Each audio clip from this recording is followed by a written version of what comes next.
Подполковник армии США и самый титулованный киллер ЦРУ. Симмонс отстаивал демократию по всему миру под дулом пистолета, раскрашивая третий мир в красный, белый и синий цвета, но в основном в красный. До своей последней роковой миссии, когда по приказу своего начальника Эл был уволен. Сожжение только началось, потому что бессмертная душа Элла была на пути в ад.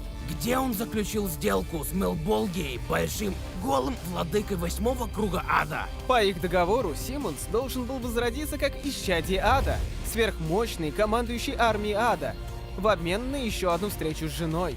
Хо-хо, бредель, ты напрашиваешься на обезьянью лапу. Эл Симмонс вернулся из мертвых, разлагающимся зомби 5 лет спустя.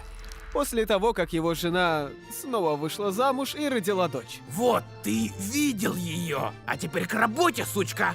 Так родился воин-нежить из самого ада. Спаун.